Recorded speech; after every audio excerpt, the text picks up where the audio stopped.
2 seconds. Okay. So thanks everybody for joining. We got a great group here. It's very exciting because I think this is some of the most interest that we've had in quite a while on the OpenWorm team on getting deeply into some of the computational modeling that's possible for us to do now. Oh, hey. Hey, Wilson. Hello. Good to see you. I'm pasting into the chat here sort of an agenda, and kind of what I wanted to do, my purpose here is to get everybody to the same level with some of the computational modeling. And part of what that means is kind of spreading some of the knowledge of what's been going on, and also giving you some basic introductions to some of the concepts. And some of you are already very well aware of them, some of you maybe not as much. But sort of for the first time in the project, I think we have a foundation for syncing up what we learned from the biology about neuron modeling with some code. And so hopefully you guys have had a chance to look over some of the materials that I sent out in the mail that was sort of giving an overview of that, of the session. I'm going to walk through some of that stuff today. Okay. I'm also noting there's a little bit of background noise coming from somebody. So I may hit the mute button on you. If I do, please don't get offended. Just keep that in mind. There's a little bit of background. All right. So let's go around real quickly. Let's go around introductions. Because this is actually a really cool, diverse group. A lot of you who are here, let's see, there's some fraction of you that have been here and been doing stuff with us for a year, some of us for more like 6 months, some for more like 3 months, and then some folks who are just coming in kind of just brand new. So it's a really good mix of folks that are excited. So I'll start. I'm Steven. I think you guys probably have had at least one interaction with me.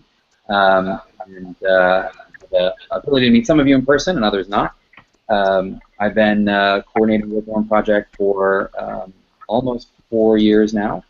I have a background in computer science, and I did graduate work in neuroscience. And I currently live in San Diego, California, where I'm at right now, joining you. And I'm excited to help you guys learn more in the project and knock down any roadblocks that you might have to that learning and to making some cool contributions to this project. So with that, I'm going to start with the person I see all the way on the left-hand side of the Hangout, who is Abdullah, currently represented by what looks like the Statue of David, to me. That's right, yeah. So I'm Abdullah Rashid. I'm from Pakistan, and I do not have any academic background to be on this project. I just write code in various programming languages, primarily in Python. Very good. No academic background is required, and Abdullah's already been making some great contributions. Maybe you can also say what, like, part of the project, if you've done some stuff already, that you've been working on, so folks kind of get the sense of what that is. Sure. Since the past couple of months, I've been working on the C302 model, primarily writing unit tests for that model in order to test the data that model is being generated on. And yeah, I've submitted a pull request on those models. Cool. All right. Very good. Thank you, Abdullah. Let's go to Ari. What can I see? Okay.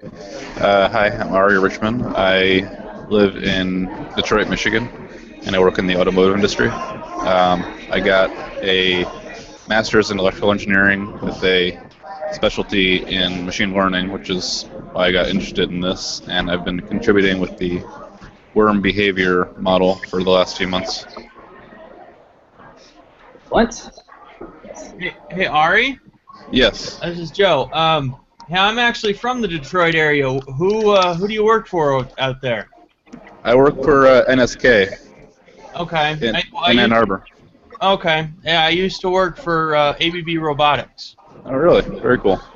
I was in Ford until recently, until about 5 months ago. Oh, okay. Interesting. Yeah, Sorry to interrupt. that's all right. Cool.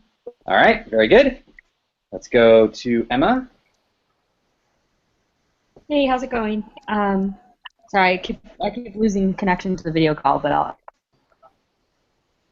That's okay. I'll try and stay on. Also, by the way, I am. if you do drop, you can. Oh, sorry, you probably had bad connection. On the agenda, there's 2 links at the top. One's for the live stream, and the other's for like desktop sharing for this. So, if for whatever reason you have bad connection for this, like the live stream's on YouTube, and sometimes folks have better. Okay, cool. I'll do that. Yeah. So my name's Emma. I'm in San Francisco, California. My background is mostly in biology. I did my PhD in biology, sort of in a microbiology genetic systems lab. But I did my undergrad work in worms, although I don't know any neurobiology. And I'm currently a software engineer, so I'm trying to pick up the coding part of this as well. And I have so far not contributed anything to this project. But too soon. That's okay. Good. Thank you. Good to have you join us. All right, let's go to Joe.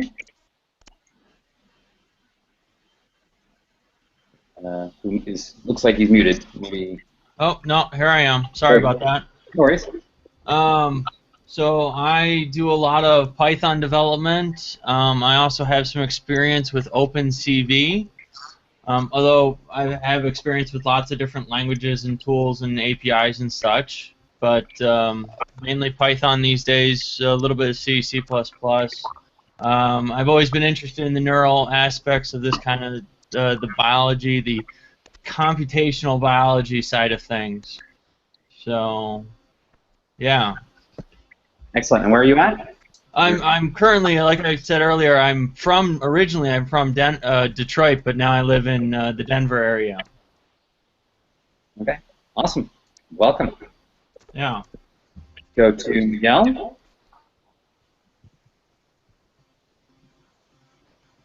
Looking for his mute button. Hi guys, my name is Miguel. I'm an electronics engineer working in Guadalajara, Mexico. Currently, most of my work is based on doing electrical simulations of board packages and silicon. And I'm very interested in this project and hopefully can contribute to some of that muscle cell modeling. And I'm trying to set up as well a do-it-yourself lab for C. elegans in my apartment. And I get some supplies and I get some 3 weeks vacation now. Awesome. And I'm a recent OpenWorm Academy graduate. Yes, he is. Cool. Awesome. Well, really great to see you here, Miguel. Hope we can give you something that's exciting. All right, sure. Let's go to Rainer. Hi there. Can you hear me all right? Yes. Okay. Hi, I'm Rainer. I'm a software engineer, mainly Python, Perl, and a little bit of C.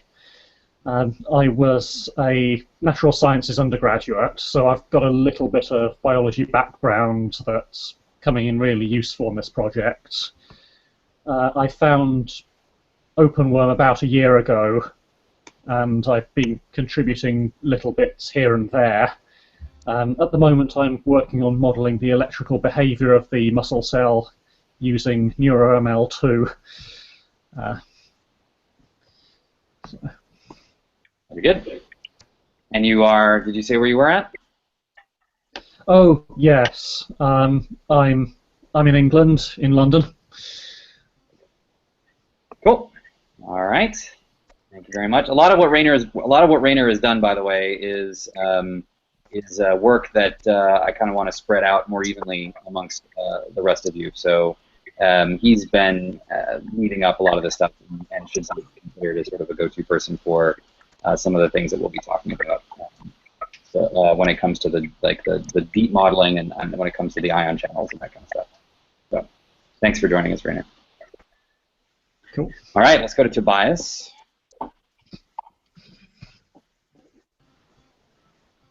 Me? Yep. Okay. I'm Tobias. I'm living in Germany, and I studied physics and I work in the neuroscience lab. I worked on gamma oscillations in the Moser lab and measured those in grid cells and clay cells. And I have some experience in MATLAB, data analysis, and I just recently discovered OpenWorm, and I hope to find something where I can contribute. Great. Okay, very good. Thank you for joining us. Go to Tom next. Hi all. My name is Tom. I'm a software engineer also, and artificial intelligence researcher, and I work in the Seattle area, more specifically Redmond. And I came across the OpenWorm organization the summer of 2013, and I became interested in seeing if the connectome of the C. elegans could be somehow amenable to training with some machine learning techniques. So, and had some success with that. So I'm just continuing on the journey here, you know, with the project in general. So hope to make some contributions on this aspect of it. Great. Great to see you here as well. In terms of folks that have experience with the connectome, Tom is also a good one. And so connecting what you've done as well with what Abdullah and Ari have done in terms of actually looking deeply at the patterns of connections that are there is another good thing to do. But as well, this will be kind of about going a little bit deeper into the dynamics of each individual neuron than we have, which we had sort of talked about with the C302 stuff, and I know that you've already done some work with too, so good connection point. Okay, and then Wilson. Hey guys, my name is Wilson and I'm a motivated high school senior. I don't have that much academic experience, but I know some programming. I've been to about like 6 hackathons, so I've worked on a variety of my own projects. And in terms of OpenWorm stuff, I got cybernetics, I got all the NeuroML stuff running. Kind of breaks on my computer, but let's see what I could contribute to this project. Yeah. And you're where again? I'm actually at a local hack day right now, so I'm supposed to be programming and making some cool project, but I decided to join you guys because you guys are so much cooler. Well, like geographically, where are you? From the Bay Area. Okay, cool. So very good. Thanks for taking some time out of your hack day. Hopefully you'll have something you can bring back to your hack day by the time that we're done here. You know, Wilson actually has sort of a creepily quick ability to get stuff working practically here. So I would actually almost say that Wilson could be a resource for folks if you're having trouble like getting stuff built, because he's managed to get stuff running like very quickly. And this can sometimes be challenging in certain environments and stuff. So I think that's another resource for folks. Okay, good. So I want to use your time well here, everybody, so I want to kind of like give you guys a sort of a leg up on kind of what we're doing. But the purpose of this, right, is that there's lots of different ways that are out there to quote model cells. And in fact, in the project, there are multiple aspects of cells that we would focus on. One being the mechanical aspect, say, of a muscle cell in terms of its pulling on other muscle cells. And the other is the electrical aspects, which muscle cells share with neurons, in that they have a membrane potential. They keep a difference of charge between the inside and the outside of the cell. And the changes in that membrane potential is the result of usually some signal that comes in from a neuron, and also is highly correlated with its flexing.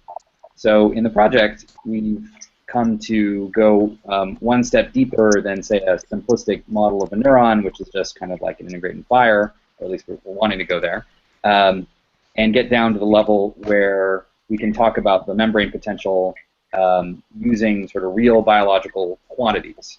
So that if we say that the membrane potential is, say, 70 millivolts, that's the actual number of millivolts that you would find if you literally put an electrode into a muscle cell in a C. elegans. I'm actually not sure that 70 millivolts is the right, minus 70 millivolts is the right number. That's usually the mammalian cell.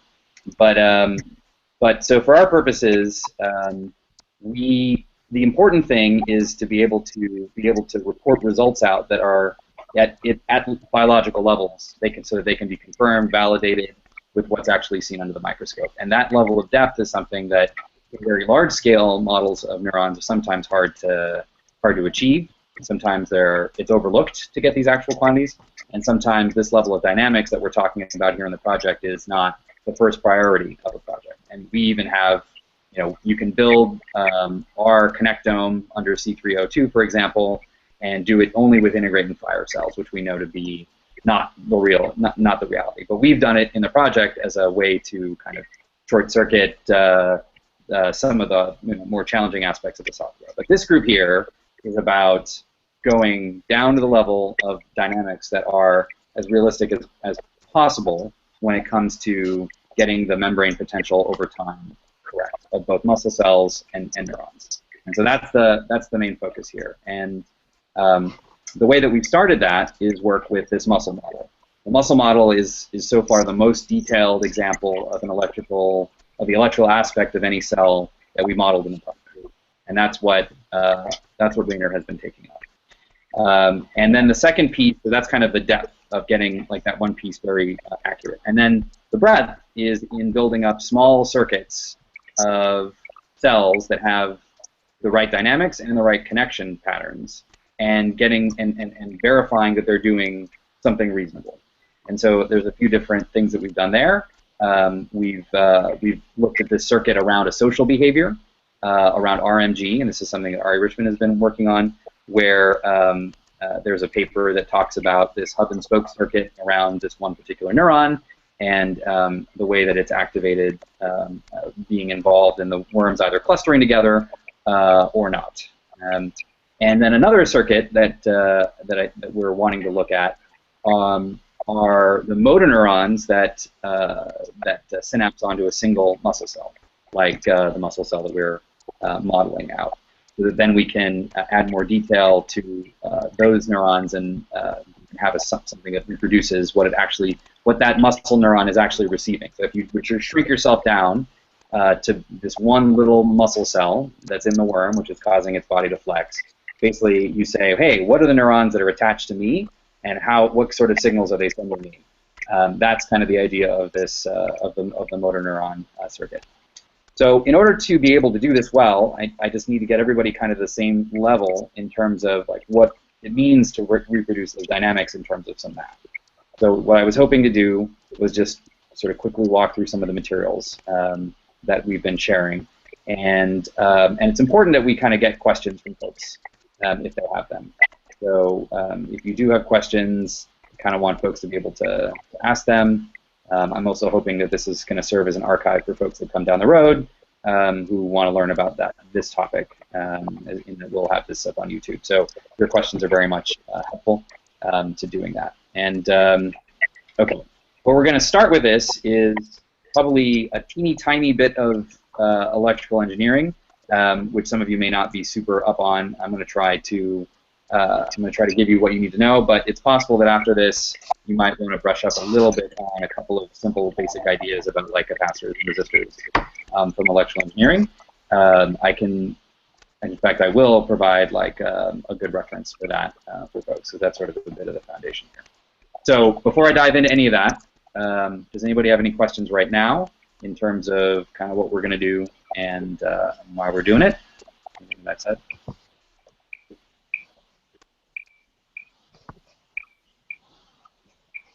Going once.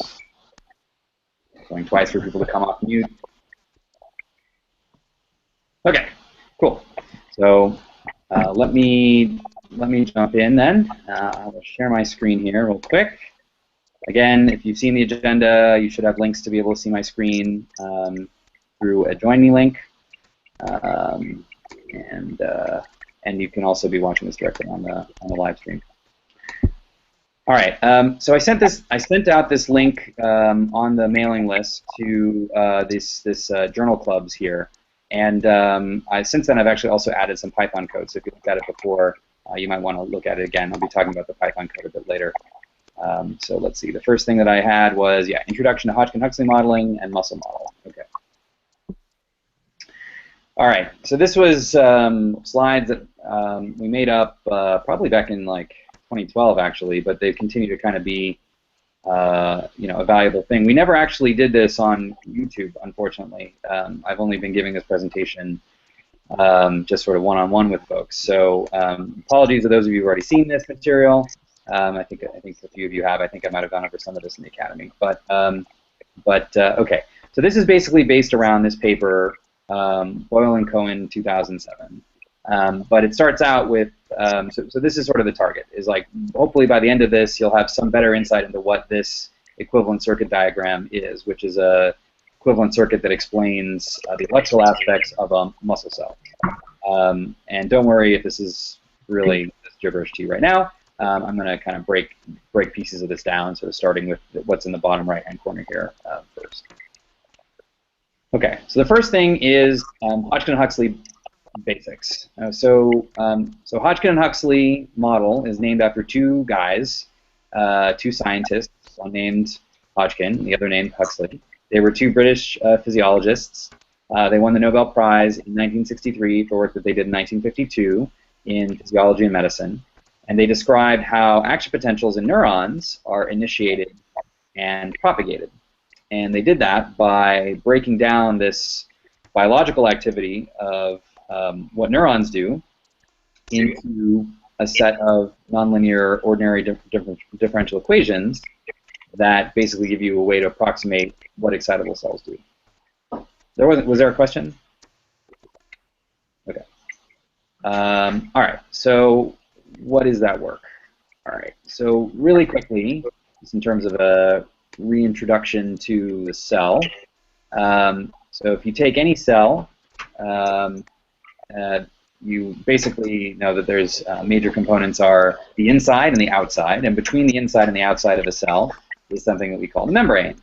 And the membrane is actually not just like a Ziploc bag. It's not just like a plastic bag. It's actually got a lot of things going on there in that cell membrane. So depending on what your mental model of the cell membrane is, it's just important to kind of update that. So the cell membrane itself has both an inside and an outside, and it's made up of different molecules. And so let's see what some of those key molecules are. Well, it's made up of both a phospholipid bilayer, it's called.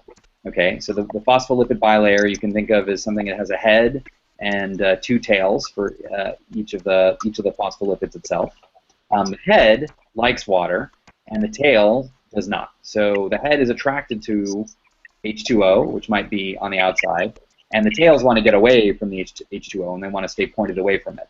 And so naturally then, one end of this is going to want to have one side that's facing water and the other side which is pulled away from it. And then you combine that with the same phospholipid on the bottom, where its head likes the water that's, say, the aqueous environment, the water environment that's more inside the cell, and it stays down here. And then again, its tails are repelled. So you put these two together, and you kind of get this natural, chemical balance of keeping a boundary between water that's on one side and water that's on another side. And the other thing that this keeps on either side is a charge. So you can build up more sort of electrical charge on one side than that exists on the other, because this combination of molecules essentially lets you build up an electrical barrier between the two. Okay, but the cell can't just be completely sealed off from the rest of the world, or it would die, because it needs to bring things in and put things out. in order to stay alive. So it has a whole mess of things that sit in the membrane. Some of them only sit on the outside, some of them only sit on the inside, and some of them go all the way through. And things that go all the way through are one of the things that are most important to our investigation today are things that we call ion channels.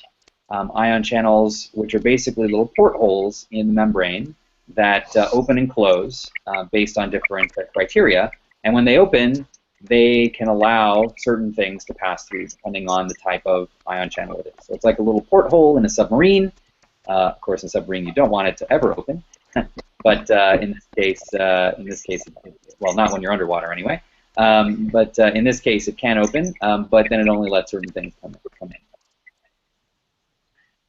Okay, so if we were to zoom in even closer on an ion channel, we might see something like this. So in this case, here's our phospholipid bilayer with the hydrophilic heads on either end, and the tails pointing away on the inside. And then we've got our ion channel here represented as this sort of cylinder-looking thing.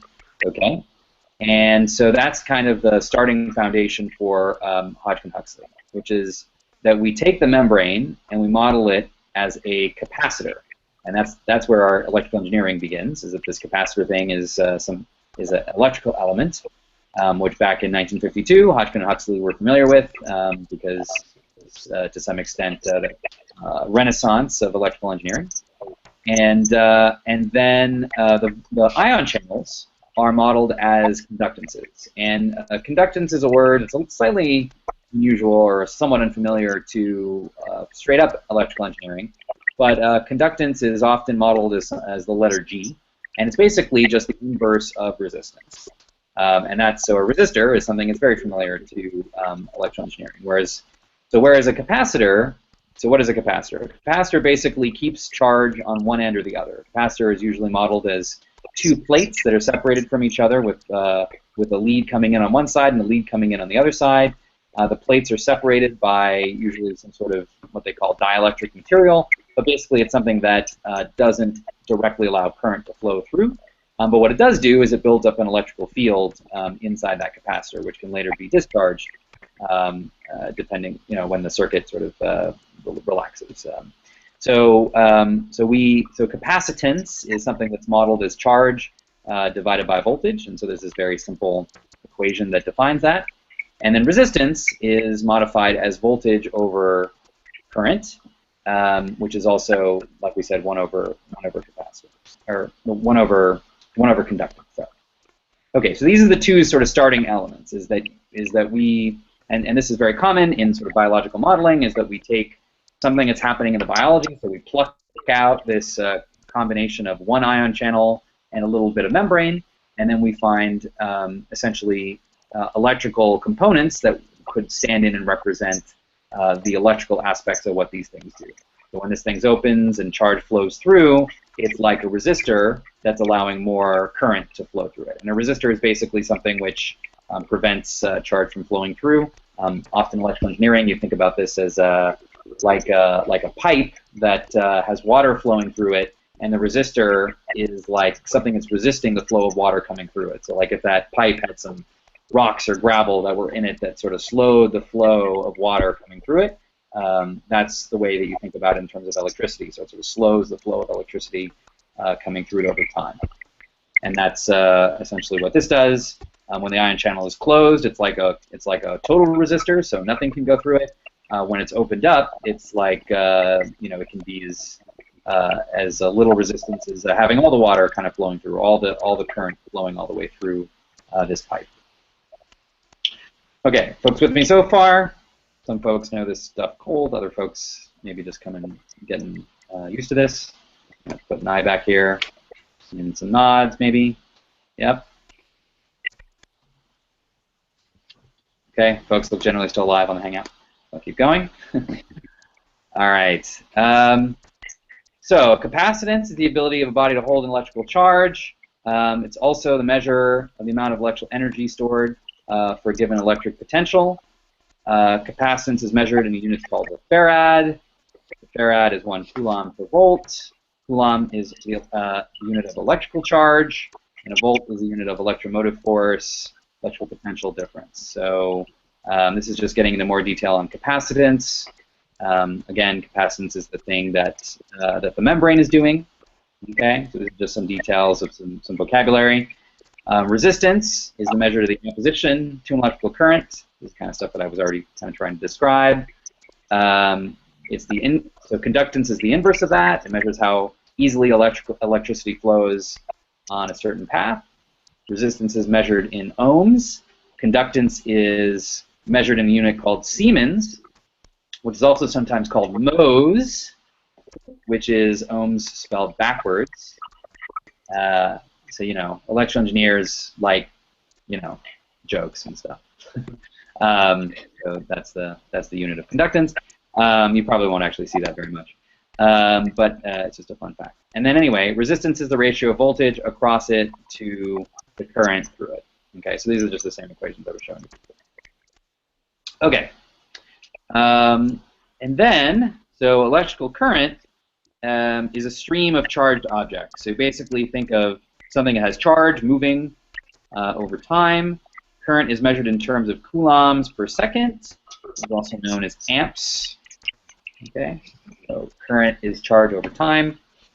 So if we have these three basic elements then, these three equations, C equals Q over V, R equals V over I, and I equals Q over T, okay, we can reformulate these guys into the basic part of Hodgkin-Huxley equation. So we take the red, the blue, and the black, okay, and we take the current equation and differentiate it. Okay, so we have dq over dt. Let's see, we take the C equals Q over V. We swap the V and the C. We take the first, we differentiate it as well, and we so then we got our dq equals dt, which we know is the same as I. So we've got our dv equals dt equals 1 over C times I, okay, times the current. And then we've got our R equals V over I, okay, so we swap out R with 1 over G. We know is our resistance is the same as the inverse of conductance.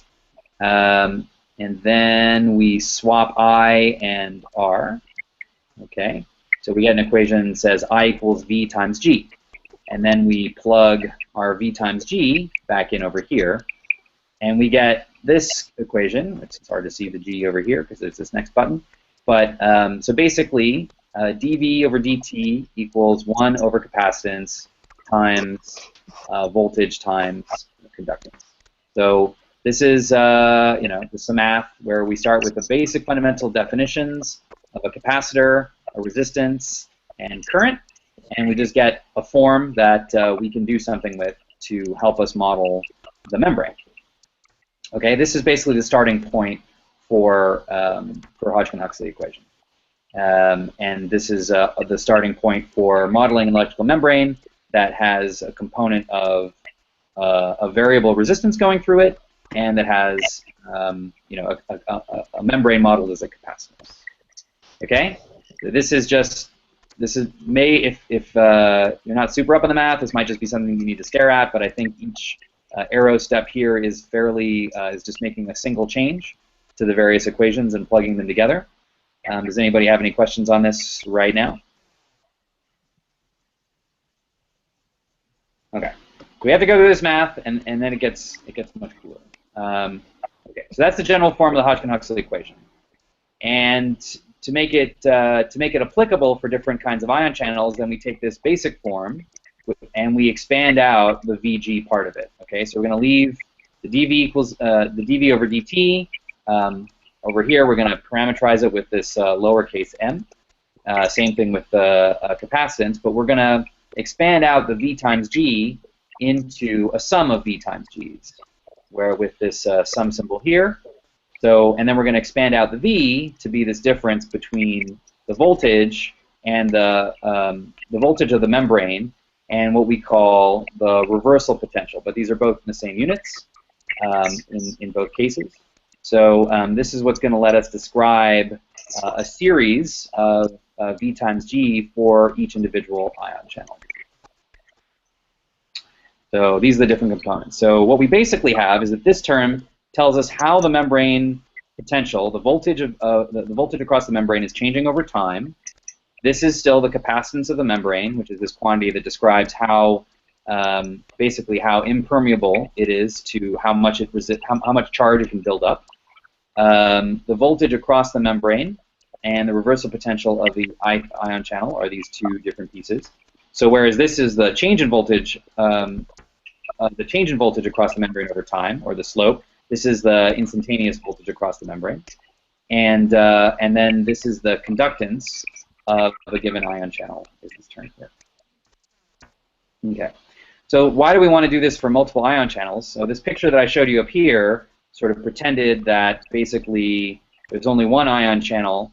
Basically, this is the simplest case where we have a little bit of membrane and we have one ion channel. Okay, but in reality, what we have in the cell membrane is not just one ion channel, but we have a whole bunch of them, and we have, and then we also have families of different kinds of ion channels. So where one ion channel may only allow a single ion to pass through it, like let's say sodium, another ion channel might allow potassium to flow through it. And the dynamics of each individual ion channel are different. And we know this experimentally because we can actually measure tiny movements and opening and closings of ion channels through very careful experiments where we pull out a little piece of membrane, and then we do basically we make measurements with an amplifier to show us how charge basically flows through even like up to a single ion channel, which is really pretty cool experimentally that we can do. So it's not enough for us just to have an equation that pretends as if there's only ever one type of ion channel. What we want to be able to do is actually model a whole series of different kinds of ion channels and see how they fit together. Okay, so I kind of that's where I'm going to stop this particular investigation here, just to get you to the point of appreciating that much, and then we get to this sort of equivalent circuit diagram, which starts to get a little bit. I guess I just want to map this part out for you as well. Unfortunately, these arrows, in the actual PowerPoint, these arrows are an animation, and in the static view, this is kind of covering everything up here, which is kind of ugly. But what I want you to kind of just take away, if you look in the background here, is that there's this block diagram that has these squiggles here that represent the conductances, and here they're broken up with chemical symbols. Na+ for sodium, K+ for potassium, Cl- for chloride, and then a leak. And then down here there's a little battery symbol that represents a potential that changes. And then across this circuit is the membrane potential. And the idea being that we can represent what's on this side of the circuit as the charge that's outside of the membrane, and what's on this side is representing what's on the inside of the membrane. And then there's this capacitor, which is here in parallel with the circuit, which is representing the capacitance of the membrane. So if you are up on electrical engineering, you could build this circuit just using a breadboard and parts that you have in front of you. You could just sort of hack this together. If you're not up on electrical engineering, just appreciate the fact that it's possible for you basically to describe what's happening in this little patch of electrical membrane using electrical circuits and just basically stuff that electrical engineers have known for a while, and you can analyze it that way. And so what this slide shows is a sort of mapping between elements that are in this equation and components that exist in the circuit diagram. Okay, so let's see. Okay, the next few slides kind of go into the dynamics of the individual ion channels, which I'm going to skip briefly for now for a basic introduction. But basically what this stuff talks about are, like how you define how an individual ion channel functions. Okay, so to get back to the circuit diagram, this part here in the lower corner is the same as what represents the equation that we were talking about. And this is what comes out of the paper. The other stuff that's over here is just basically mapping this into a series of muscle cells coming together. But what I kind of want you to understand is that it's only one step of going from the Hodgkin-Huxley dynamics that we talked about in general to the way that this particular muscle cell is being modeled in this paper by Netta Cohen and Jordan Boyle. And so what I want you to see is an equivalence between this picture here, which again, apologies, it's covered up by these dashed arrows, where we've got these elements that are in parallel with each other and a capacitor. In this case, the resistors are modeled by this squiggle. Down here, the squiggle is replaced by a rectangle. I'll show you. Right, represented by this rectangle, but it's the same idea. This is just a different way to represent the same thing. This is still a variable conductance with the arrow through it. It's a variable one, and if it doesn't have the arrow through it, it's not.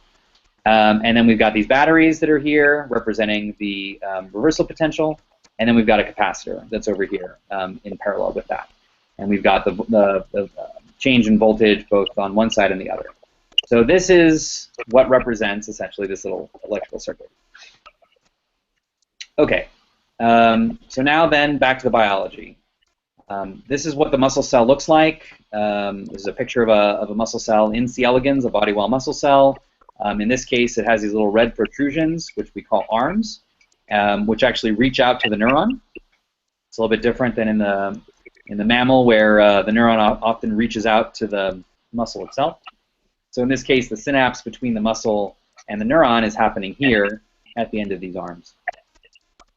And there's a little line here which indicates the barrier between one muscle cell and its partner. And so we know that this muscle cell is going to contract and pull on its partners, and that's what's going to cause the body of the worm to contract. So in this paper, they're modeling the cell body as one compartment. Basically, take the cell body and replace it with a cylinder. And we're going to call that cylinder essentially a separated electrical component. And then it's going to break up the arms. They're going to break up this into 5 different arms, and they have 10 compartments each. And in this case, they only use passive currents. I haven't really explained the difference between active and passive currents, but don't worry so much about that. So it's in modeling these arms where some of the rest of the other pieces come together. So there are these other currents that are represented in that block diagram, where you've got the cell body, and then you've got these, which is represented as a cylinder. You've got these other cylinders, and then in order to make a connection between them, we basically describe that as a current, or you can think of this as like a resistor that is plugged in between the cylinder that represents a cell body and the cylinder that represents the first little chunk of an arm that goes through it. So they call this I_out N, and then they talk about the current in individual components, like a leak that's leaving this one is I_M_little n. There's an I_in and an I_out. And so the way this works basically is that the cell body is what's represented by this block that has the variable resistors that are in it and the capacitor. Okay, and then all this other stuff that's out here is representing these arms. Okay, so these other little tiny circuits, which each just have like a little resistor, one little resistor in there, and then a little battery, and then a little capacitor, and then they're kind of chained together. So this, so I've rotated the diagram here and put it on its side, so that you can see how these things connect together. So now that these are rotated together, you can see that like the cell body is up here. That's mapping left to right. Cell body is here, and then this is sort of showing you one arm as it goes down. So this is like one cylinder that's separated, and then another cylinder that's separated, and then so forth on down. So these can have their own separate dynamics. Okay, how are we doing out there in the world? I've been talking. Okay. It's probably one of the most informative explanations of that I've heard in a while. Awesome. Thank you. That actually coming from someone who does understand electrical engineering, that made a lot of sense, actually, a lot more than it ever has before. Okay. Cool. That's good. Working for you. Anybody? It's not so much working for that I can help fill in a gap or something. Okay. Okay. So let's now try to connect this up with a little bit more about what we're doing. So this is some of the basic theory. Okay, so now a little bit more biology. All right, so we're working on this muscle cell, right? And let me explain to you kind of what that means in terms of this worm.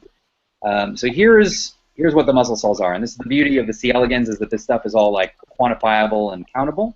So if we take the body of the worm like this, and we do a bit of injustice to it, and we cut a little slit down its skin, and we peel its skin away, and we sort of splay it open left and right here, what you see is that there's actually these 4 quadrants of body wall muscle cells, and they pair up left and right, and they sort of interdigitate as they go down the body of the worm. So this is like the midline of the worm here, and then the head up here, and let's see, actually, is that the head? Which is the head is at the top, and the tail is down at the bottom.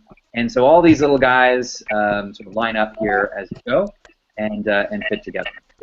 So this is where we think about our compartments of the cell bodies of these electrical compartments is basically chaining together as you go down the body of the worm like this. So in our model, where we want to go is we want to basically have these quadrants like little cylinders that match and reproduce the ability for these guys to go down. Because it turns out that these guys sitting next to each other, they actually will have little electrical connections between them when they touch that allows their charge to be exchanged between them.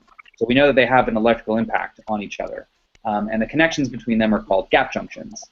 And we can model those gap junctions as well in our circuit diagram with more charges as well. So in addition to the arms, which lead the connections from the neurons to the muscles, there's also exchange between the muscles themselves that we can include in our model, although we haven't yet. So that is kind of what leads us to the big picture of this, which is both arms and also has chains of muscles going together. Okay, but the main thing I wanted you to take away is to be able to see the fact that we can map this directly onto muscle cells. They're countable, so there's like 23 or 24 in each quadrant.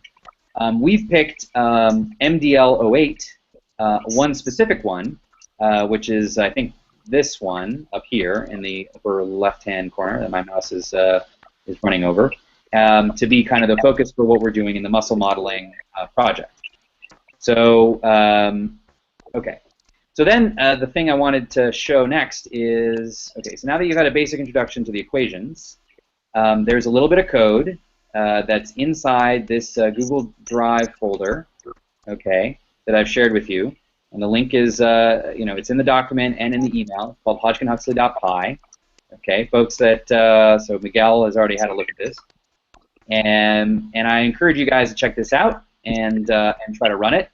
Some of the prerequisites for this, you will need to install SciPy.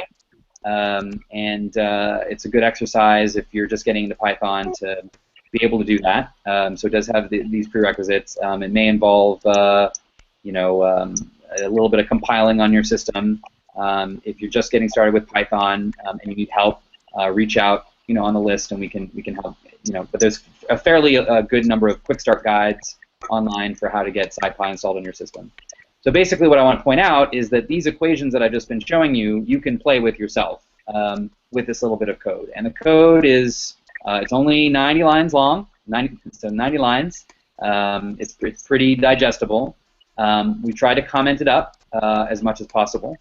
We can probably do even more commenting.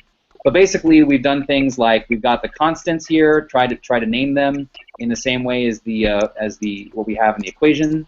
Again, the reference for this is this slide back here.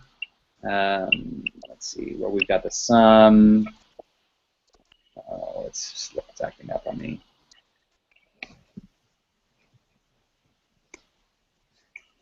Come on.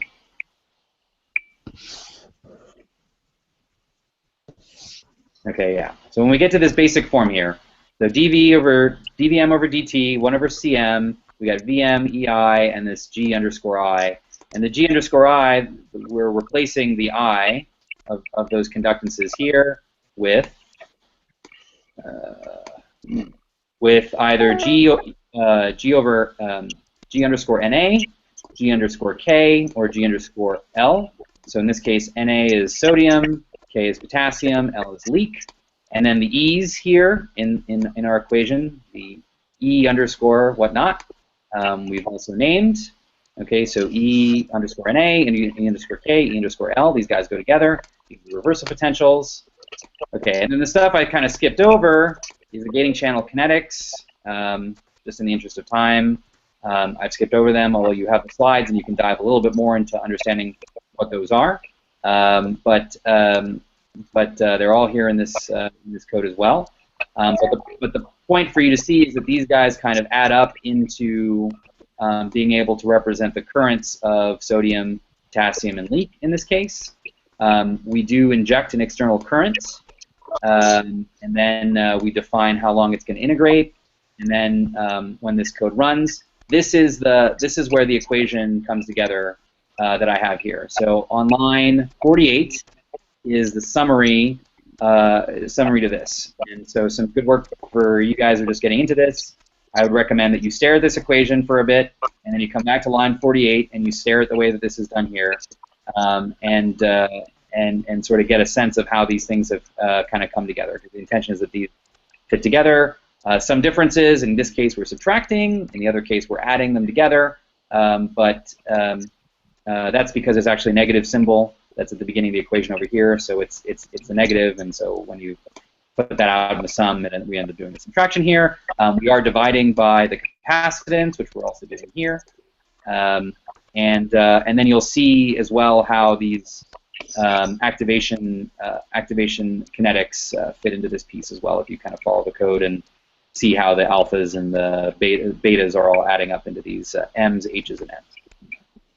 And then at the end of this, it'll actually generate plots. And I would recommend following these plots up to see kind of what they're doing and playing around with them and investigating them and see how they work. Okay, so step one was explaining the equations and showing you how we model a little bit of a membrane and then how that kind of fits into the idea of doing a muscle model. And then I've shown you how that works with Python code. Okay. I do want to do, actually before I go into this intro to LEMS thing, I want to show you guys the paper real quick. So I'm going to stop sharing there. And I'm going to go to the paper. Okay. So hopefully you had a chance to look at this paper a little bit. It's got my highlights in this particular version. Okay, so it's C. elegans body wall muscles are simple actuators. Okay, let's see. Here's the equivalent circuit diagram that I was just showing you guys. Okay, here's the corner of it that has just the single cell body, okay, with the different ion channels. And so I wanted to show you guys as well, kind of zooming in here, figure 2 and figure 3. And this is stuff that is represented in, we've got snapshots of this in the GitHub issues, where we're basically trying to reproduce this stuff.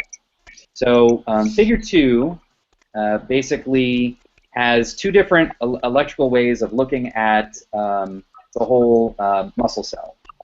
So this is a trace where we've, well, not we, but an experimenter has taken a glass pipette, has penetrated the membrane of a muscle cell in an actual C. elegans, and is either injecting current or changing the voltage that's going through that going through that glass pipette, because that glass pipette is actually electrically connected to an amplifier and also a stimulator, where they can actually put current through it and cause that current to affect the membrane potential of that cell, because you've perforated and penetrated the membrane. You now have electrical access to the inside of the cell, so you can actually now measure and play with these different dynamics. And what you're seeing here in this picture is adding stimulus to so down here in this part, it's showing where it's adding amps, picoamps, in a step function at different levels. It's important to see here that this kind of looks like it's all overlaid on itself. This is a compressed way of showing a physiology experiment. It's pretty common in electrophysiology, where basically they have 1, 2, 3, 4, 5, 6, 7 different trials where they basically stimulated the cell 7 times, but they're showing this in a compressed way. So they're showing all 7 stimulations all at the same time on the same axes. We've aligned all those from the beginning of the step as it is over here.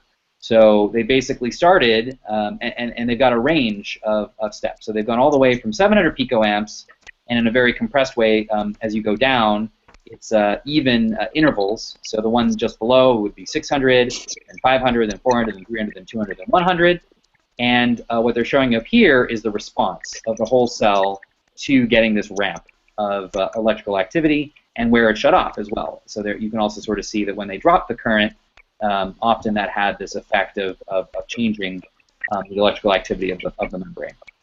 So, and then what you're also supposed to infer is that the one that the arrow is being pointed to here is the one where they did the plus 700 picoamps, the greatest stimulation. And then they go down in order to less and less stimulation, so you get to the one where they only stimulated it with 100 picoamps. So in this paper, what they're showing you is, on the top, they're showing you real data. And on the bottom, they're showing you what their model does in response to exactly the same stimulation. Okay. And this is what's important for us in our work, is that we want this level of reproducibility of the electrical activity of this muscle cell. Okay. We want to have, one-to-one correspondence with what, the actual experimentalists observe. Did I hear a question maybe forming there? Yeah. Yeah. I was reading this paper, and why on figure D they don't have the spikes in their simulations? Can you show this? Yeah, the paper. Yeah. Okay. So in figure B, there's like a big spike, current spike. Yes. And why isn't that shown in the other one? Is that like a typo, or? That is a good question. We have sort of been thinking about that, in the course of the project, and wondering about that. My current best explanation is that the model doesn't have the time resolution to capture something that's happening this quickly, and so it could be that technically it is present here, but it's happening so fast that it's not really registering as though it's actually occurring. That would be one explanation. Another could be that the model misses this feature because the ion channels that it has don't have dynamics that are quick enough to deal with this. So it could be not that the simulation as a whole that isn't being run at a time interval to capture this, but it could also just be that it's actually lacking the dynamics to be able to capture this fast component of what you're seeing here. We've had other fish to fry. We haven't worried as much about it, but it is a fair question, and one that we could pose to Netta Cohen, who is our collaborator and friend of the project, and ask about that feature, actually. Okay. So far, we've been more concerned about making sure that the slow dynamics are accurate as much as possible. But yeah, that's a good point. Okay,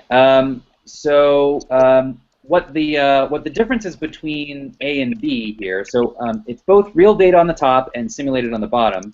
What we're doing is we've switched into a different mode of measuring the membrane potential. Whereas in this case, we are changing the current here and watching the effect on voltage. Here we're changing the voltage and looking at the effect on current.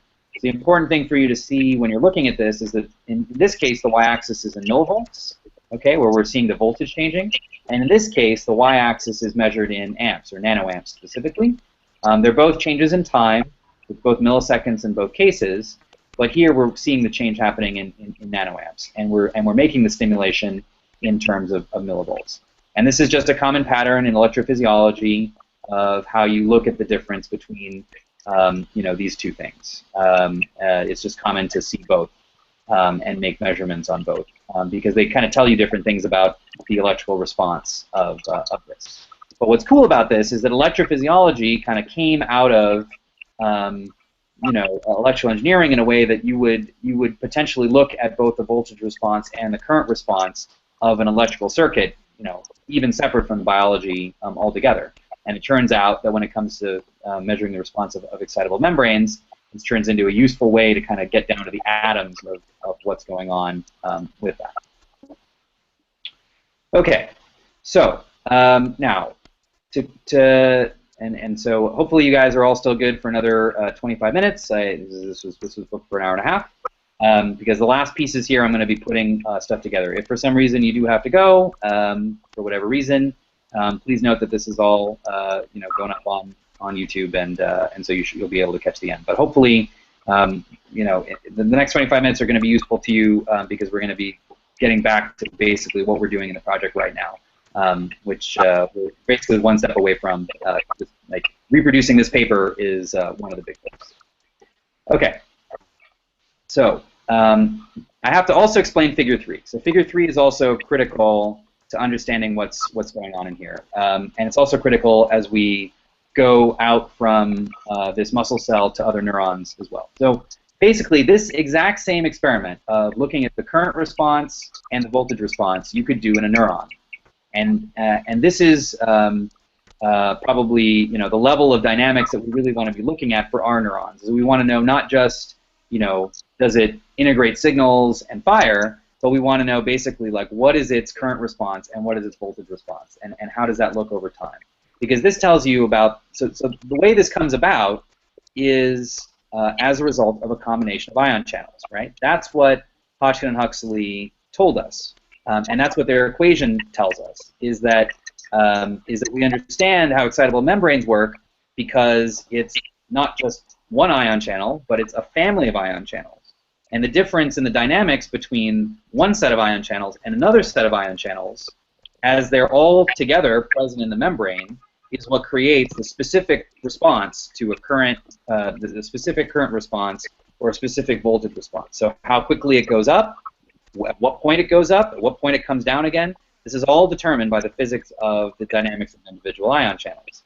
And so what we've come to understand in electrophysiology is that we can predict what that current and voltage response is going to be by understanding the dynamics of individual ion channel families. And the good thing is that you can kind of use the dynamics of an individual ion channel family as a ground truth for these models, in that it's basically down at the level of a consistent molecular machine. So if you have an ion channel and you pluck it out of a C. elegans cell and you throw it into, say, a kidney cell or some other kind of a cell with an excitable membrane, it's going to do, locally, it's going to do the same thing.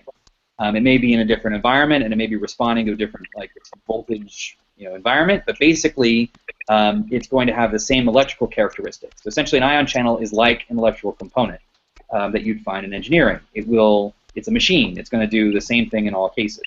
So the idea is if you can uncover what these ion channels do, and you can quantify how many of them there are going to be in the membrane, then you'll have a strong ability to predict what that current response is going to be.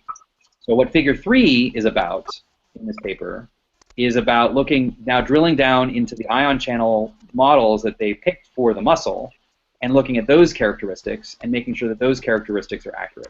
Okay? And this is a work that I've gone through with Rainer and that Rainer has been working on, and you should definitely read the history of the comments that we've been making on these issues on GitHub, because it kind of chronicles our exploration of making this work. So Figure 3 then, just real quickly, okay, so on the left-hand side, it's looking at calcium, and on the right-hand side, it's looking at potassium.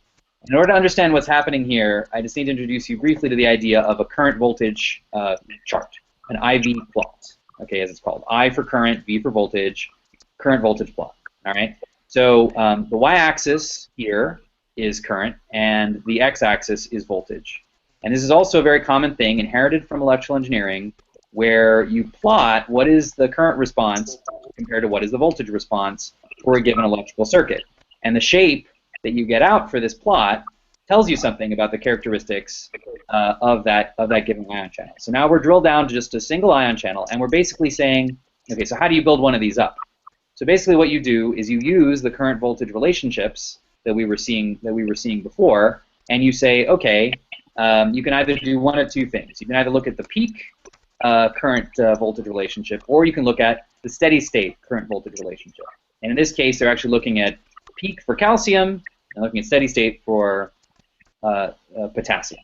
Okay, and again, when we say calcium and potassium here, we're talking about the ion channels that allow calcium to flow through it versus the ion channels that allow potassium to flow through them. And they're different families of ion channels. So, so basically what you do, right, so for peak, what you do is you stimulate it with the most, current that can go through it and see what is the highest voltage that you get out, okay? And then with steady state, you say when you relax the current, what does it kind of come down to with a given stimulation? So you're basically looking, like we looked at here, there's this current voltage relationship. You're sort of saying, like, if I give it 70 picoamps, what level of millivolts is it going to for peak? And for steady state, it's kind of what does it relax down to when I hold a given amount of current over time, okay? So some of the tools that we're building up in the project, and that like Rainer can give you a guide for, is that we can run these experiments, both of current current voltage relationships and of generating IV plots. We can run these experiments just using math, and basically just using math like these Python equations, these equations that are represented in Python. So although the Python code that I've given you doesn't generate IV plots, actually it might be a good exercise to make it do that so that you can just see how we go all the way through these current voltage relationships and how we can generate like IV plots. But basically, okay, so the other piece to recognize here is that we've gone from a place where in this case we're looking at the aggregate voltage over time. Okay, so here this is just what the cell does naturally, and this is the combination of ion channels that flux calcium and flux potassium and have a leak. Okay, so in Figure 2 it's everything, but in Figure 3 we're looking at just what it is for only ion channels that flux calcium and only ion channels that flux potassium. And suffice to say that it's possible experimentally to separate these things from each other. And this is a different kind of an experiment where you literally pull a little piece of membrane out that only has a calcium channel on it, and then you can do these experiments where you can just see what calcium is doing and just see what potassium is doing. And so in this figure, they're using data that comes from people that have done those experiments with individual ion channels to measure this IV curve, and then in their model, they're doing the computational experiment to show that their model does the same thing for both a calcium channel and a potassium channel.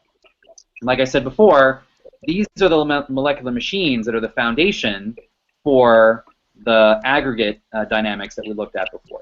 Okay, and so this is the ground truth that we have to get to in what we're doing. So now, to take a step back from this muscle model, what this team is about, okay, broadly speaking here, is like if in order for us to get the dynamics of the whole nervous system of the C. elegans working, and the dynamics of all the muscle cells working, it requires us to have identities of all the ion channels that are creating those dynamics in all the neurons and in all the muscles. And there's one enterprise of work that we're doing where we're building up a whole spreadsheet that identifies what all of those ion channels are. Then we have to have the dynamics down to this level, which is the IV plots for all of those ion channels, so that we know we have data that tells us, like, what are the dynamics. And then we have to know, the other thing that we have to know, which is also a little hard, but we have to know the density of those ion channels within those cells. Okay, so the identity, their density, because if we have, say, 5 ion channels in a given cell compared to 1,000 ion channels of a different type, you can imagine that type 2 dynamics are going to dominate over type 1 dynamics because they're just much more represented. And And so their density is important. Their density just basically meaning their quantity, how much they exist in the membrane. So if we have a mapping of ion channels to neurons with densities, if we have the dynamics of those ion channels, okay, then we have, and then we have, right, like the responses of what those muscle cells or neurons do, you know, in like what their actual responses are. Then we start to be able to reproduce the dynamics of the nervous system in a much deeper way that is much closer to, you know, what's really going on. And this gives us a much deeper picture. This has not been done. Okay, and that's what's exciting about OpenWorm, is that we have the opportunity to do this. However, many of the clues of this exist. So this spreadsheet that I mentioned that's beginning this inventory of all the ion channels, okay, is making some inferences that we have. So to get back to the biology, so how do you know that an ion channel is in a given cell? Well, ion channels are proteins like any other protein. And from basic biology, we know that proteins are created by a process of a gene being transcribed in some mRNA, and that mRNA being translated into a protein, and then that protein being trafficked up into the membrane and being put in there, right? So a cell is just a molecular machine. So what we can use as an inference is the genetic, the mRNA that's present in a given cell is an indicator of what ion channels might exist in that cell. And Wormbase, which is one of the websites that we use for basic data, has roughly an inventory of these sorts of things, where they've said they've done experiments where they've looked at what cell types and what tissues express what genes, basically. So we can go from knowing what genes create ion channels and which ion channels they create to going to saying, you know, which ion channels do we expect are going to be in which neurons.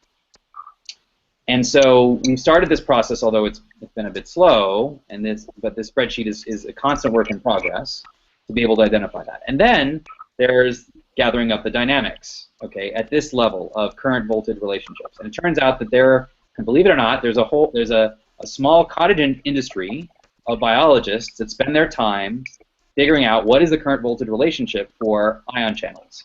And the cool thing is that they don't have to be doing this in C. elegans, they can be doing it in any organism. And again, because it's a conserved molecular machine, you can say roughly that the dynamics are likely to be the same, although they may be like, operating, again, in a cell that has a different membrane potential, but more or less, there is a correspondence that we can take advantage of. Okay, so that's the enterprise here, is gathering up the right ion channels, gathering up their dynamics, and then encoding them in a way that we can reproduce those dynamics and see them and test them and verify that they are, in fact, matching data that we have. So there's a role here for folks that know how to read biological papers and look up ion channels. So those of you who are coming up from the biology world, this is very important. There's a role here for folks that can help us, you know, drive the tests and the experiments to make sure that our models are matching the data that's coming out of those biology experiments.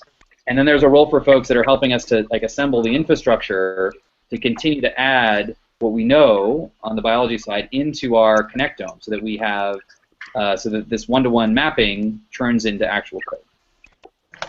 Let me stop there for a moment and ask if there are any questions about it. So, are we just looking at the muscles in the body wall, or other muscles? Are there other muscles at all, or what? And do we have some idea of how many ion channels we're dealing with? Good question. Good question. Okay. So, are we dealing only with body wall muscle cells? So, we're starting with body wall muscle cells with the idea that the body wall muscle cells are the thing that drives the curvature of the body. There's also head and neck muscles that guide the head. So that's one thing that those are additional muscles that, well, I guess the ones that are at the top are kind of the head and neck muscles. So they're not necessarily separate. So I guess they're kind of included. The other major kind of muscle that we are definitely leaving out for the moment are the pharyngeal muscles. So up at the head of the worm, there's this thing called the pharynx, And the pharynx is like this group of muscles that basically pulse and squeeze on a regular basis, which both allow the worm to like pull in food, like some nice bacteria or E. coli, and also grind it up. And there's also a nervous system that's sort of a set of neurons that's just kind of separate to the pharynx to cause that contraction to happen.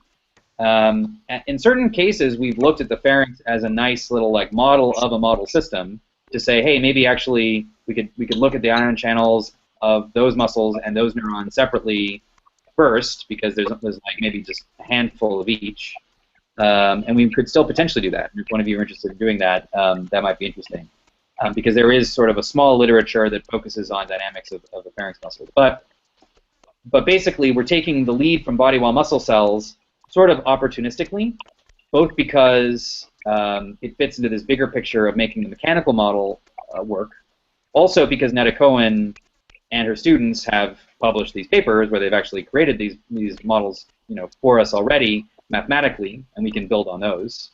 So there's just sort of like kind of going where the data and modeling are kind of where the field is kind of going. But we could definitely apply all these things to the bigger picture too, if you want. Okay. Okay, I have one question. So how are we physically gathering all the ion channel data sets? Okay, so the first place is that there's this spreadsheet. Okay. It's in our online repository. I don't want to spend the time to walk you through it right now, but that is something that we need help with. And this is sort of a massive spreadsheet. It has like the name of all the ion channels. It has a column that starts to describe kind of what neurons you'd find those in. But we haven't, and then some links and clues into like, getting papers, literature that help to describe those ion channels, so we can start to extract that stuff. But basically, it's still it's still a nascent effort. There is a gentleman that's been working with us who hopefully is watching the screen share right now, named Vahid. Vahid has gone the furthest in looking over the spreadsheet in terms of starting to manage it. But I want to build more team and community around that spreadsheet to help us move it forward. So it's something where, yeah, if folks are excited to look at that and work on that, and that makes sense to start with, I can help you with that separately, and that's a good initiative. There's also, I think, a couple of GitHub issues that point at the spreadsheet and kind of talk about the latest with that. But it's a good note, actually. I want to write down here, actually, in the agenda to sort of like say, like, yeah, let's look at that. Okay. All right. Let me just close the loop then on this last topic. Okay. So Python code. Okay. Just a note for myself. Sort of intro to concept of ion channel spreadsheets. Okay, so what is this other? So I know we only have a few minutes left, and I'm not going to be able to go into great depth. But what is this LEMS thing all about, and why do we bring it up? Because the other piece of this is how do we make these models things that we can talk about and share in a community and work with as a group. Okay, so this thing called LEMS is the foundation of something else called NeuroML2. And NeuroML2 is a modeling language for neurons that lets us go down to the level of ion channels. And essentially, what it does is it takes what we've done, what I've just showed you in math, and what I've showed you in Python, and it abstracts away one level from the actual lines of Python code. Okay, it pulls away so that you don't have to write Python code directly to describe your given model, and instead it says, let's just take the basic parameters, okay, from those equations, and let's encode those in something called XML. And let's give a structure to what a model is that really lets us just focus on the different parameters and numbers, and doesn't necessarily so much worry about the whole form of the equation. Or it lets us sort of specialize certain pieces and parts of the equations that we want. So in this paper that I pointed you at, and I hope that you guys get a chance to look at, maybe it will now make a little bit more sense.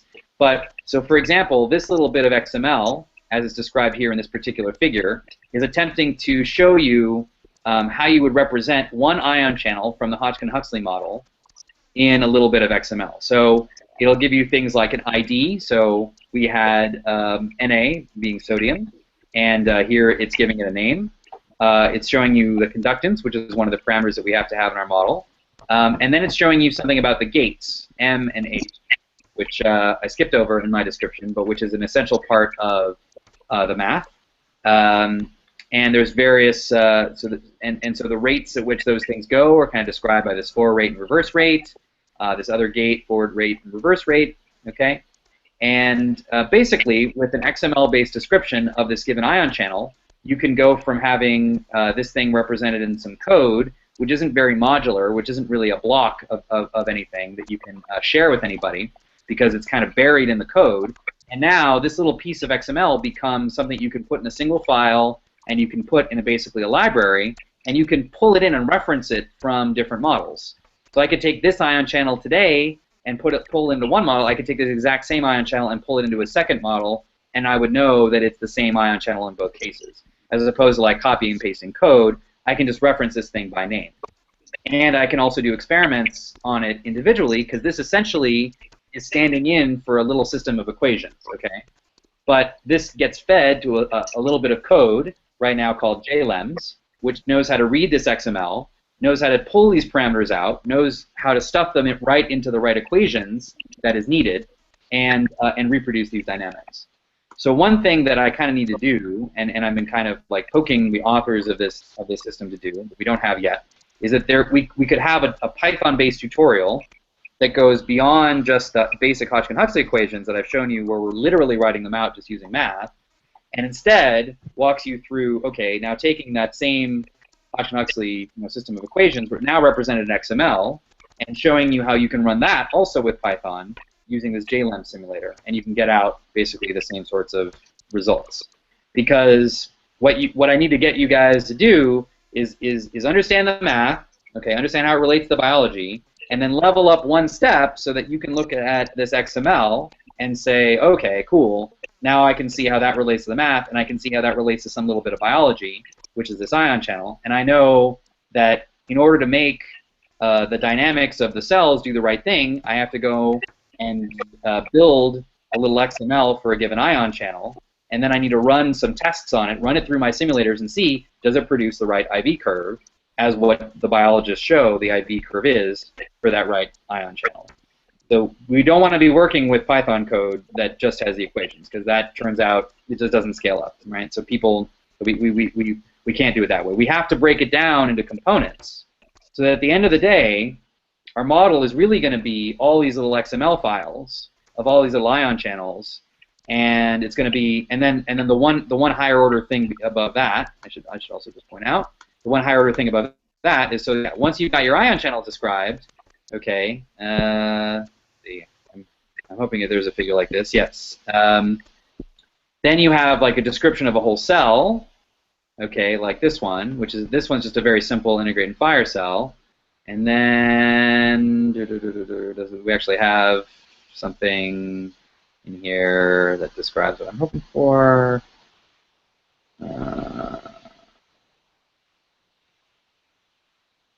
Okay, maybe not. But let me just show you the class diagram.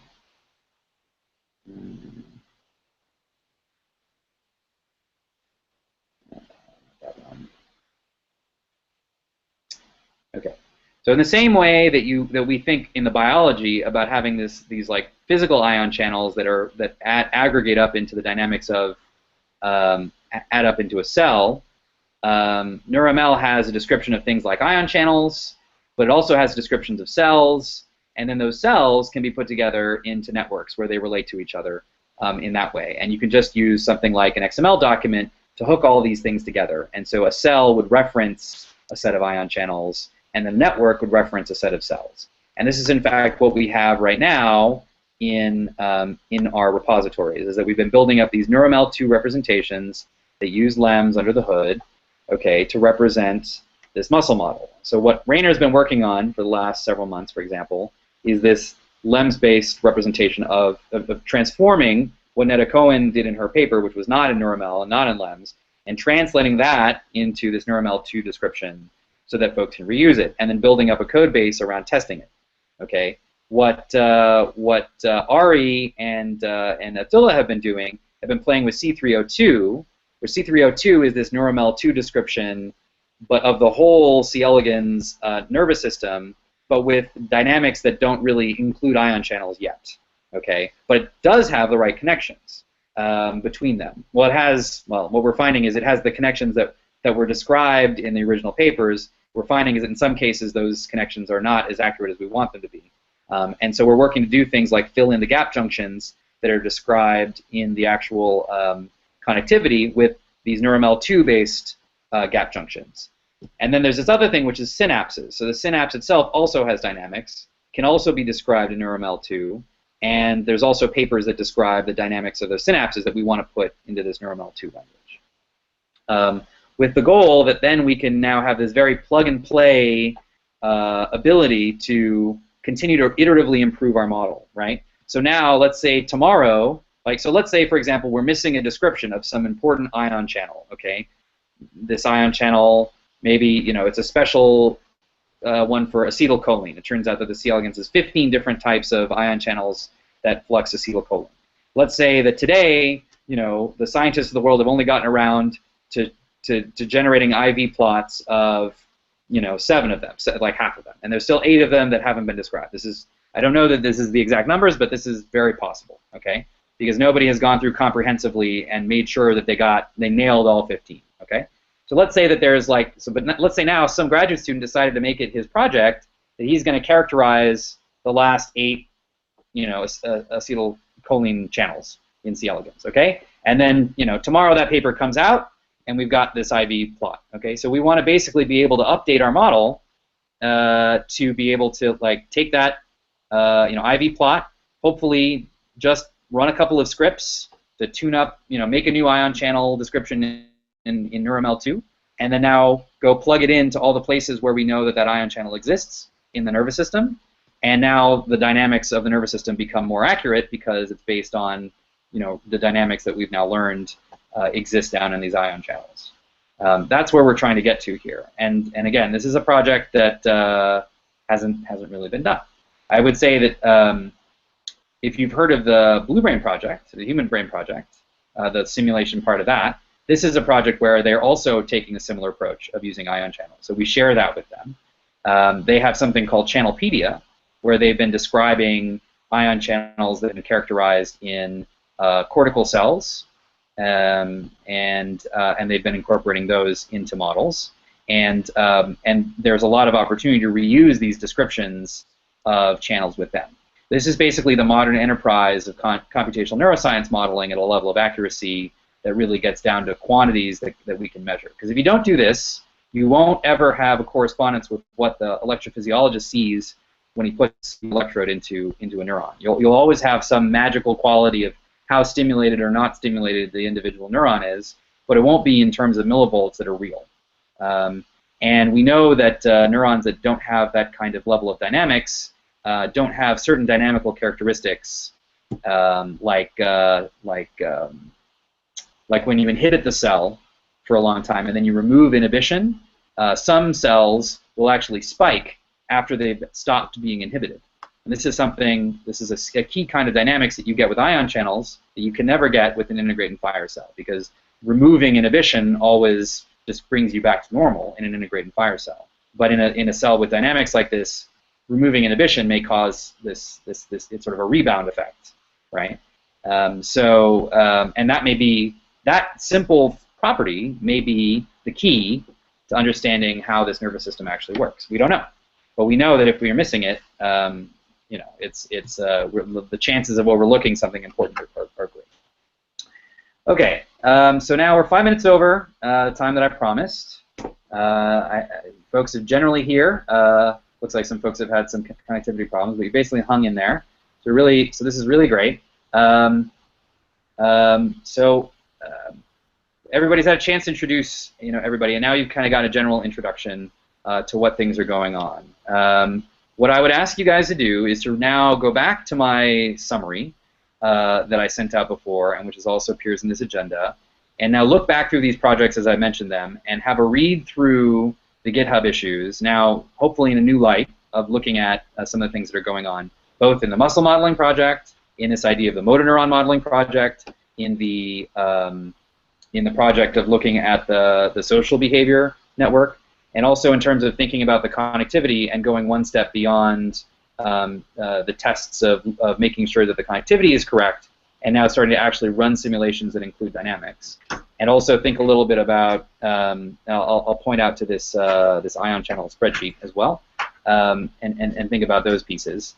And I'd like to make our next meeting a bit more operational, with the hope that in between now and then, when we get together, that folks will hopefully be inspired to kind of pick up something or kind of ask me some questions about some piece of this that you might be excited about. So, like if Wilson was asking about that spreadsheet, and we want to have a look at that, we can do sessions. They don't necessarily have to do them all as a group, by the way. I'm happy to do one-on-ones and answer questions and that kind of thing. But now hopefully you'll have a bit more of a sense of when we call out for a given thing, like why we're doing it, how it fits into the bigger picture, how you might be a participant in that. And also now that you've put a little bit of a face to the name, hopefully if I'm connecting folks, like I'm hoping maybe that if somebody needs to use some of Rainer's stuff now, I can connect you to Rainer, and then you'll be able to potentially do a meeting with him, and he can help you get started, or something like that. Or if you want to do the Connectome stuff, and Abdullah can be a resource, or Ari can be a resource. Like if you're having trouble getting C302 up, same thing. Wilson's been able to get it up. Hopefully we can kind of have a bit of a discussion community. Let's use the OpenWorm discuss list as well, and then take some next steps after that. Cool. Questions? Well, yes. Yeah. I meant to. Oh, go ahead. No, you go ahead. Oh, well, I was just gonna say that I went through the project list, and I guess what interested me the most it's actually definitely the muscle cell modeling. So if I can get in contact with you, Rainer and Pedreg, that would be awesome. Okay. Great. And I'm just getting started setting up everything. So. Right. This is a good point. So first thing is definitely you need to be able to run it. And it's still on me, in fact, to improve the README and make sure that it's runnable. I don't know, maybe I'm sort of slacking a little bit on that. I need to kind of get on it because, yeah. So the first step for all this stuff is like play with Python code, and then run stuff in the project. So the muscle stuff is under the OpenWorm /muscle_model in GitHub, which is linked on the stuff. So, but getting in to be able to run some of these graphs, you should be able to basically reproduce figure 2 and reproduce figure 3. Those are the things that you should be able to see for yourself. And getting you to be able to do that should be our task, I think, in the next week, Rainer, to make sure everybody can do that.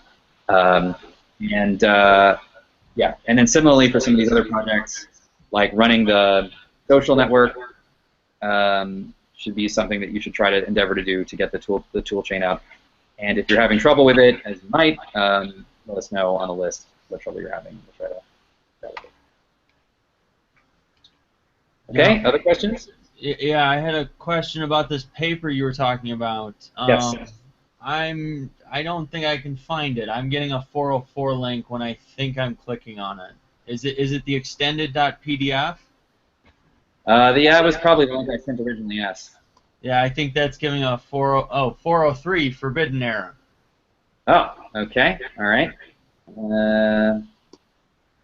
All right, I'll you know what I'll do? I will send out the PDF to the discuss list. Yeah, I have that problem as well. Okay, sorry. That's the link that I have for it. I guess it's been taken down. But I'll just It's send you available on LibGen. What's that? libgen.org. So you can get it from there. You just have to enter the title, and you can find it there. Which one? Type it in the chat. Let me write it down.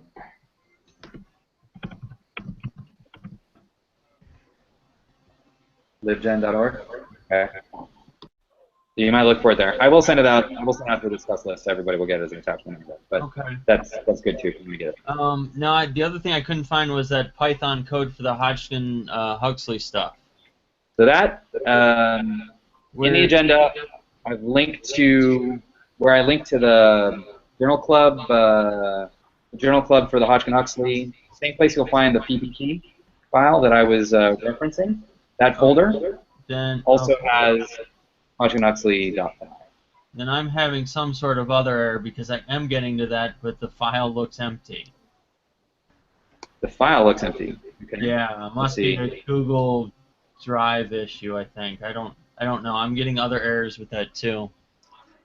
But, so like yeah. So I can't access the journal club for some reason. I'm clicking the link on the OpenWorm/muscle team progress report. The last link. Yeah. You're not getting this? I'm getting a permission denied. It says the open folder can no longer be viewed. All right, good feedback. I will attach all of this to an email that follows up this meeting. Then I will attach all that stuff. In fact, any link that I have there, but I also need to figure out why that's happening. Okay. Now, did you? No, I was looking at joining with who's doing. I'm sorry, I'm a little discombobulated. I got a whole bunch of links open here. There's a whole other part of the project working on movement validation. Is that what you're asking about? Yeah, about the movement validation. What can I do to help there? Or I can help with. You were looking at getting that that Hodgkin-Huxley model into the XML version. I can help with that too, if either or. Okay, great. Yeah, actually, some sort of a tutorial-based thing would be very helpful there. Just folks are kind of going through this process of getting this stuff working, leaving a trail behind for others would be very helpful. So I will hit you up for that. The question of movement validation. So this is what we're doing here today is intended as a sub-team that's focused on this one aspect of fleshing out this model. Okay. Different meaning. The movement validation stuff, if you go back to the discuss list, is being. So I'm heading up this one for now, and Jim Hokinson and Michael Curie are heading up the movement validation, and they have just sent out a note recently for time where they're doing a sub-team meeting like this, but for movement validation. So I would recommend if anybody wants to get on that and figure out how to help with that, go reply to that mail and attend that session if you can to get in with that. Makes more sense now. Okay. Cool. Okay. Good. Things. All right, guys. So thank you so much.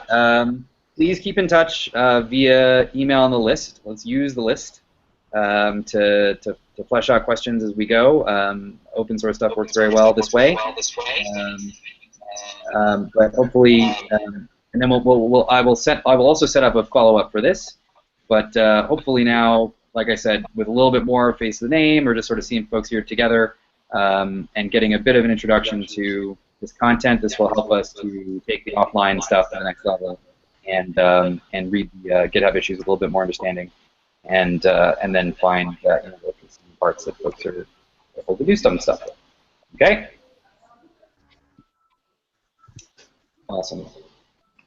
Thank you very, very much for spending your time with me today. I know everybody's got good stuff going on Saturdays, and I know some folks are joining us from different time zones or late at night or in the evenings on a Saturday. So I really appreciate it. This stuff is an honor for me to get to work on, an honor to get to work with all of you, and I just really get a kick out of it and enjoy it. So thank you all very, very much, and I look forward to carrying on the conversation. Thank you. Okay. Thank you. All right. Good one. Good, guys. Thanks a lot. Thank you. Bye-bye. See you guys. Bye. Thank you. Bye.